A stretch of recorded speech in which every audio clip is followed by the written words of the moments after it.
Fala galera, sejam todos muito bem-vindos aqui na coletiva do Juba. E o São Paulo Futebol Clube ganha uma queda de braço histórica e ele consegue realmente tudo aquilo que ele queria, que era ter acesso a esses áudios impressionantes do VAR, onde a crítica inteira, jornalista, da mídia mesmo, caiu pra cima, porque não tem como, caiu pra cima de todo mundo, caiu pra cima, é esquisito, mas caiu realmente pra cima da arbitragem brasileira, que hoje vive a maior crise de sua história. O São Paulo Futebol Clube, parte interessada e absolutamente prejudicada, ele foi pra cima e falou: eu quero os áudios. A CBF flexibilizou. Então aquela questão de que o São Paulo não tem bastidores pode até continuar. O São Paulo não tem bastidores, o Palmeiras foi lá e atropelou o São Paulo, a Leila Pereira do Palmeiras ainda é uma pessoa que fica ali jogando, tentando transferir a responsabilidade, que o Palmeiras, que teria sido o prejudicado com aquela notinha ridícula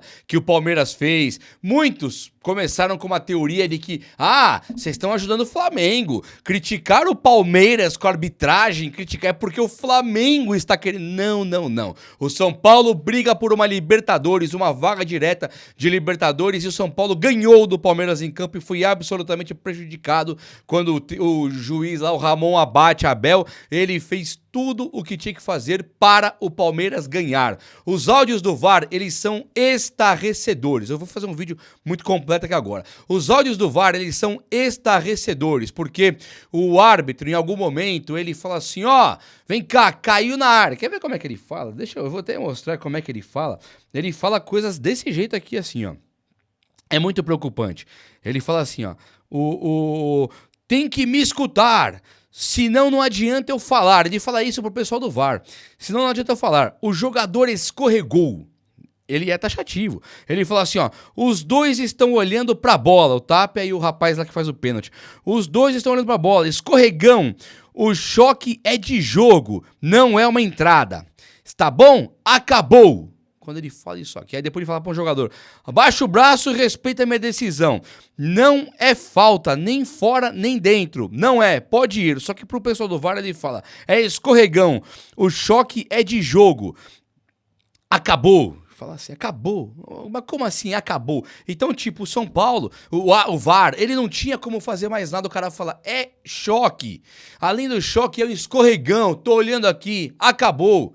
Me escuta que senão não vai ter jeito. Ele pede pro VAR, que tá ali com as imagens, parar e ouvi-lo. Então fica aquela questão que a decisão de campo conta muito. E a decisão de campo realmente conta muito. E nós estamos aqui, né, hoje, com a decisão de campo, e o árbitro vai até pro foi denunciado pelo STJD, tá para ser banido do futebol. Mas o São Paulo ganhou a queda de braço e conseguiu a divulgação dos áudios da CBF. A CBF divulgou já os 5 áudios lá, e é uma coisa amadora, uma coisa que mostra que esse árbitro ele tem que ser banido do futebol por falta de conhecimento, no mínimo. O mínimo que nós podemos esperar agora é que ele seja banido do futebol por falta de conhecimento. Não era para estar ali. Se aquilo era boa intenção, não tem o menor conhecimento de futebol. O Tapia sofre um pênalti e aquilo desinteressa grande parte do público do futebol. Tem muita gente falando, futebol não me interessa mais. Como é que eu posso me interessar se o negócio não é sério? Então, para não pegar pesado com roubo, fomos assaltados, não é sério, no mínimo não é sério. Um árbitro de FIFA que não tem o menor conhecimento da regra. Inventaram regras. Os caras disseram ali que foi sem querer o escorregão. Eles inventaram a regra de que sem querer não é falta. São Paulinos, olhem nos meus olhos.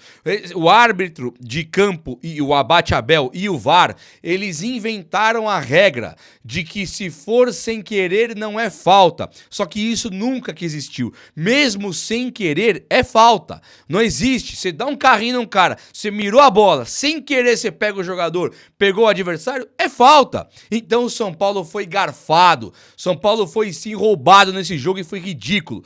E o São Paulo pelo menos conseguiu que a CBF divulgasse os áudios. E isso abriu agora essa questão de todo time que se sentir prejudicado, ele vai pedir os áudios e ele vai usar o São Paulo como exemplo. Então nós teremos uma transparência maior agora na arbitragem. E isso é muito top. E eu quero encerrar esse assunto da arbitragem de uma vez por todas, te trazendo uma ótima notícia. E é uma ótima notícia mesmo.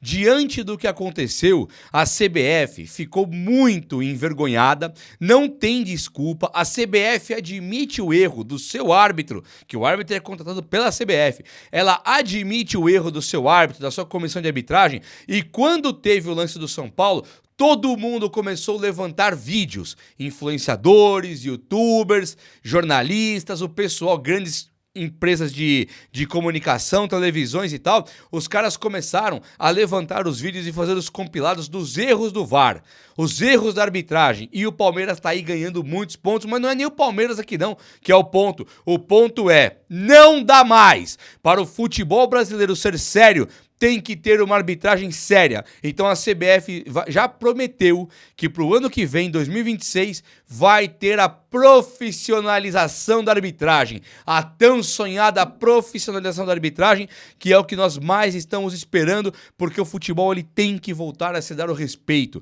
Ele tem que voltar a ser sério. Ele tem que voltar a ser uma diversão, sim, porém é um negócio que mexe com a emoção de muita gente, então não pode mais faltar transparência. O São Paulo, inclusive, ele com esse lance da transparência, o São Paulo tá se virando aí para fazer algumas mudanças internas e ele colocar pro torcedor são paulino um ambiente de mais transparência, um ambiente do torcedor são paulino pode contar mais com uma proximidade do seu clube, do seu time, e que o seu time vai entregar um treino aberto, vai entregar pra gente um balanço financeiro, vai entregar pra gente uma entrevista coletiva do seu presidente para nos mostrar o que está acontecendo. Então o São Paulo está tendo mudanças, nós estamos vendo mudanças gigantescas. Nem vou entrar no assunto da SAF do São Paulo, porque para por aí e vamos falar de coisa melhor. Agora é o seguinte, essa perplexidade que os jornalistas todos demonstraram, cai também por terra a teoria de que era só contra o Palmeiras, né? Nós vimos jornalistas aí do tipo do Bruno Formiga, sabe o Bruno Formiga? Ele falou assim, ó, é constrangedor. Bruno Formiga é um cara que tá ali na Globo agora, tá na Globo só, na onde passa o futebol no YouTube, é na Globo que o cara tá. Então ele tá lá, ó, é vergonhoso, é constrangedor, os caras não conhecem futebol e tal. Então, para um cara da Globo falar, ó, é constrangedor, é porque por dentro ele deve estar pensando pior mesmo. E nós que pagamos o pato. Mas o Palmeiras não vai ficar muito barato pro Palmeiras, não. Já não está ficando. O árbitro, que é do Palmeiras, né? Não, tô brincando. O árbitro, que é da CBF, e o Vitor Roque, que é do Palmeiras, ele também sofreu a denúncia do STJD e deve pegar um gancho top aí. Vai lá, espertão. Posta aí do banco. Vai lá, espertão. Posta aí. Então agora o cara vai servir de exemplo também. Veio tirar sarrinho num momento muito ruim e de uma maneira muito pesada. E agora vai pagar também. E merece, porque é folgado. Joga nada. Ganhou um joguinho roubado. Ganhou um joguinho que era pra tomar um 3-0 ali. Então o jogador do Palmeiras expulso. Talvez 2. Eu acho que são 2. O Gustavo Gomes e o Andrés Pereira. Mas tudo bem. Palmeiras chorou lá. Vai ficar por isso mesmo. Mas bem feito. Eu quero que o Vitor Roque pegue esses 12 jogos aí que tá ventilando para ele pegar, e é pouco, tá? E é pouco ainda. Não pode ser o esporte que tudo pode. Não pode valer tudo. Palmeirenses por aí falando, ninguém vai me calar, então teve um lance, coisa e tal. Está vergonhoso. Palmeiras ganha muitas vezes, por coincidência ou não, com a ajuda da arbitragem. Aí é fácil ser grande, né? Sempre tem alguém aí bancando, uma mãozinha aqui, uma colar, não vale. Aí não vale também. O São Paulo, inclusive, estuda medidas para cancelar a partida. A matéria do blog do São Paulo fala que o São Paulo estuda medidas para cancelar a partida. O São Paulo quer cancelar o jogo entre São Paulo e Palmeiras. Olha que coisa deliciosa. E isso aqui, não acho que a partida seja cancelada, talvez, porque o São Paulo está conseguindo revolucionar esse ambiente. O São Paulo conseguiu ter mais poderes de bastidor. Agora, digamos que o São Paulo não consiga cancelar a partida, esse pedido vai ser para muito time por aí. Fluminense, sentido prejudicado no jogo de ontem, o próprio Grêmio no jogo de fim de semana e mais um monte de time. Flamengo Tem vários clubes querendo agora reclamar e pedir um pouco mais de profissionalismo. Então o São Paulo, se conseguir cancelar essa partida, vai ser histórico mesmo. Mas é um pouco mais difícil. Mas o São Paulo está procurando algumas coisas aí, porque nós temos o árbitro e o VAR, eles não conversando, seguindo a regra. Eu não inventei o jogo, nem eles. Eles tinham que seguir a regra. Ah, sem querer. Foi sem querer e daí? Eles não estão jogando o jogo. Não estão jogando com a regra. Então, a partida pode ser cancelada sim. E digo mais, hein? A própria CBF admitindo o erro tem um peso 2 também. Aí não é mais o São Paulo chorando, não é o Palmeiras sendo perseguido. Agora é a CBF admitindo publicamente que tem um erro feio ali. Então, por que não pode ter uma partida cancelada, então? Quem que vai se prejudicar e se beneficiar com isso? Somente vai se prejudicar quem foi beneficiado e vai se beneficiar quem ontem foi prejudicado por essa arbitragem nociva, danosa, vergonhosa, vexatória e suspeita. Muito suspeita. O jornalista Arnaldo Ribeiro, São Paulino, quer que investigue essa partida até o final e ele está certo. Tem que investigar mesmo. Aqui é o São Paulo, bacana, não é qualquer time não. Tem que investigar sim. Por que esse árbitro é tão leigo? Claro que não é leigo. Tem que ser investigado. Ele errou? Não sei, mas não é leigo de futebol, então tem que investigar até o fim. O Palmeiras, com Leila Pereira e principalmente os palmeirenses da mídia alternativa e mídia normal, estão indignados. Eles ficam buscando subterfúgios para discutir, eles ficam buscando argumentos para justificar o injustificável. Eles estão procurando aí que realmente não foi pênalti do rapazinho lá no Tapia. Então, assim, está vergonhoso. E o palmeirense deveria ter vergonha. Deveria falar, esse jogo foi errado, mas nós não somos assim. Mas eles com essa defesa ridícula, vexatória do time deles, eles vão arrumar pra cabeça, vocês vão ver. O Palmeiras, ele vai ser um time que a arbitragem vai ter que pensar 2 vezes antes de fazer o certo pra poder fazer uma reparação histórica, talvez. É por aí, não é verdade? Que delícia, que dia bom, cara. Eu tô feliz da vida, vocês acreditam nisso? Porque o São Paulo conseguiu dar a volta por cima e demonstrando um pouquinho mais de poder de força de bastidores. Isso é poder de força de bastidores. É você mudar a regra porque tava injusto, tava sujo, tava feio. Gostei. Pelo menos a diretoria do São Paulo, nesse caso, por não se calar, merece muitos elogios. Merece ou não merece? Eu sei que merece. Ó, o Lucas Moura e o Oscar voltam agora. A partida contra o Grêmio, podemos já ter os 2 jogadores como titulares do técnico Hernan Crespo. E isso aqui abre pra gente ali uma margem para discussão a respeito da titularidade do Luciano, não é verdade? O Luciano, que no passado acaba o ano com uma polêmica. Ano retrasado, 2023, ele acaba o ano de maneira polêmica, onde ele dá uma entrevista e fala: meus companheiros até disseram que eu parei de jogar quando acabou a Copa do Brasil, deu risada. Pra muitos aquilo foi uma polêmica também, aquilo não soou legal. Como assim o cara parou a Copa do Brasil e tirou férias? O São Paulino desesperado porque não ganhava um jogo fora de casa, o Dorival questionado porque não ganhava um jogo fora de casa, e o seu camisa 10, o Luciano, dizendo, alegando, confirmando que brincavam com ele, que ele dava razão, que ele tirou férias depois da Copa do Brasil. Então é o famoso joga quando quer. Sabe o famoso joga quando quer? Esse aí é o Luciano, joga quando quer. Começou um técnico novo, Thiago Carpini, o cara tá voando, aí para. Começou o Zubeldia, técnico novo, o cara tá voando, aí para. Começou o Crespo, técnico novo, o cara tá voando, aí para. Então o Luciano agora, a torcida do São Paulo tá pegando no pé dele e com razão. O Tapia tá voando, o Tapia é jogador de seleção chilena, e está voando baixo, pedindo passagem, querendo mais e querendo mais.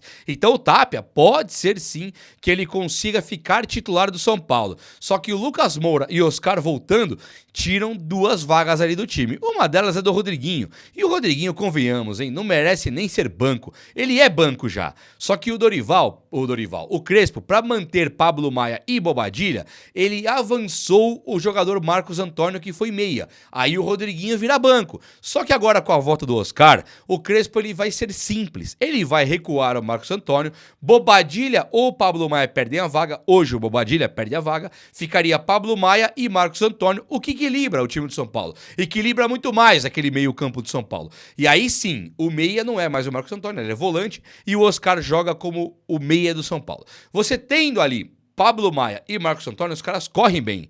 E o Oscar não tem que ser o velocista ali do meio.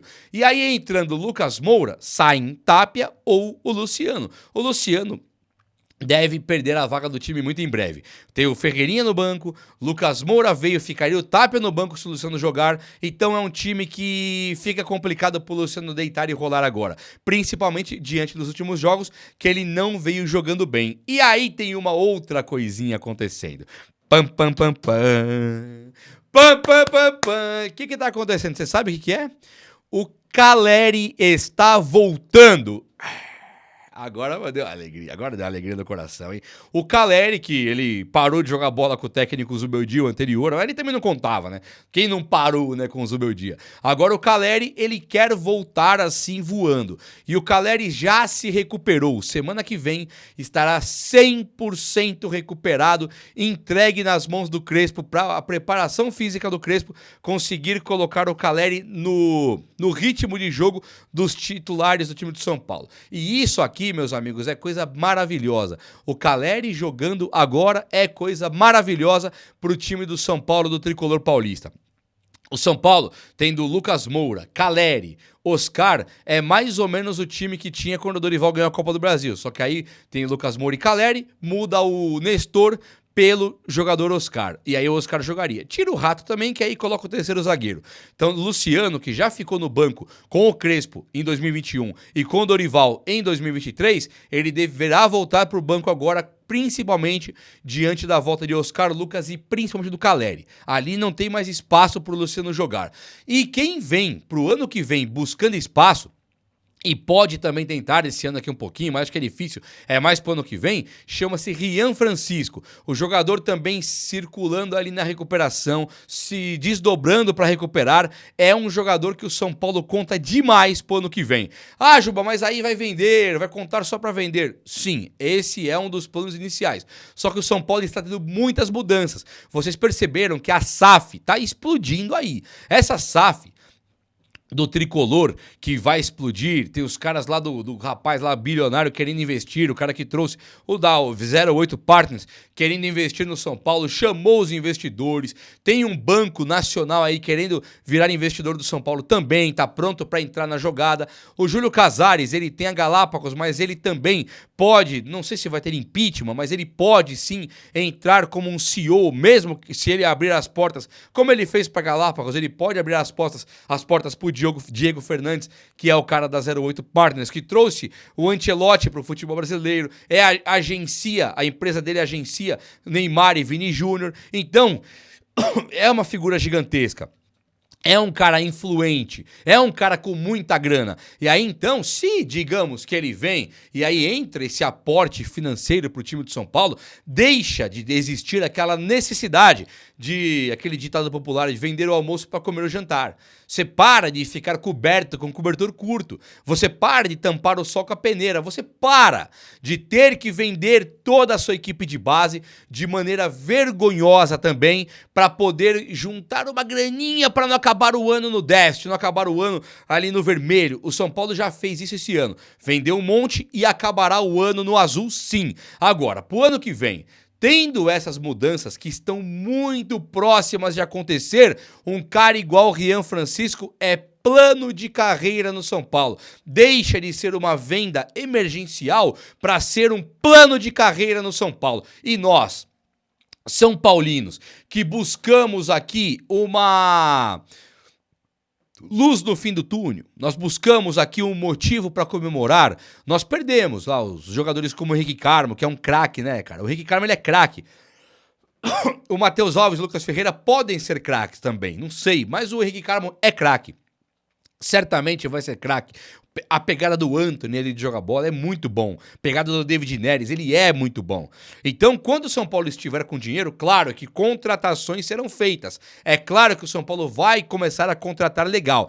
Mas, no entanto, um cara igual o Rian Francisco, ele é jogador para plano de carreira. É jogador para o São Paulo colocar um salário alto na mão dele e falar, você só vai embora com a multa, beleza? Vamos fazer a carreira aqui? E ele não vai querer, claro, ele vai, mas se chegar o CSKA, chegar o Ajax, chegar o PSV, não precisa vender. E nem ele precisa querer ir pra lá. Agora, se chegar o que vai chegar mesmo, que é um Barça, Real Madrid, Bayern, aí tudo bem. Mas aí também é justificável, né? Chega um time desse porte da Europa grande, da primeira prateleira do futebol, aí não é normal também segurar, não faz nem sentido. O cara vai querer jogar Champions, ficar na seleção brasileira, aí pode. O que não pode é vender por 30 milhões. Vender por 200, 300, tendo grana em caixa, perfeito. Pode perfeitamente. E um outro que ganhou força nos últimos dias foi o Luca, o jovem ponta esquerda do time do São Paulo, que o técnico Hernan Crespo foi relutante em colocar no começo e agora já está colocando. Sabe qual que é a do Luca? Sabe qual que é a do Luca ou não sabe? Ele entrou pro ranking dos 7, tá? É o sétimo. Dos 7 maiores dribladores do mundo na sua categoria. Você imagina você ser o sétimo maior driblador do mundo na categoria sub-20, sub-23. Ele é um jogador monstruoso também, que vai pegar ali no São Paulo um espaço que, se o São Paulo quiser e souber fazer um plano de carreira, o São Paulo tem Hugo e Negruti, que tem futuro, fora a base, Mike, Ângelo, os caras têm bola no pé. Tem ali, além do Hugo Negruti, Luca e Rian Francisco. São Paulo começa a montar o time de novo. O São Paulo esboça já de novo que o futuro está em Cotia. Então, não é mesmo para vender Cotia. A SAF de Cotia pode até ser interessante, mas está muita gente lá dentro preocupada com a SAF de Cotia. É briga política? Pode até ser, mas a SAF de Cotia não vai ser necessária se o São Paulo conseguir, com esse novo grupo de pessoas aí do Diego Fernandes, da 08 Partners, se o São Paulo conseguir efetivamente vender os jogadores, fechar a parceria, não precisa mais vender os jogadores. Fazendo essa parceria multimilionária, talvez até mesmo o São Paulo virando SAF, pode sim o tricolor paulista agora entrar numa outra prateleira muito diferenciada. Já tem um time bastante competitivo, já tem um time com um técnico que sabe fazer. Falta um ajuste fino ali? Falta uma coisinha melhor? É claro que falta. Ninguém está dizendo que não falta, mas não parte de uma estaca zero. Parte de um time já semi-pronto que falta pouquíssimo para conseguir dar certo. E esse pouquíssimo pode chamar Rian Francisco, sim. Pode ter o nome de Rian Francisco, sim. Pode ser a melhor dupla do Brasil, Rian Francisco e Luca, sim. Desde que eles consigam jogar e não ser vendidos assim a preço de nada, como o São Paulo atual costuma fazer. Mudanças estão vindo aí, galera. Só não enxerga quem não quer. Mudanças grandiosas estão vindo no São Paulo Futebol Clube. E a maior prova disso é essa queda de braço que o São Paulo acaba de ganhar. É ou não é? O vídeo de hoje foi esse. Eu espero muito que você tenha gostado. Se você gostou, deixa esse likeão. Tamo junto. Um abraço, meus amigos. Até a próxima. Valeu!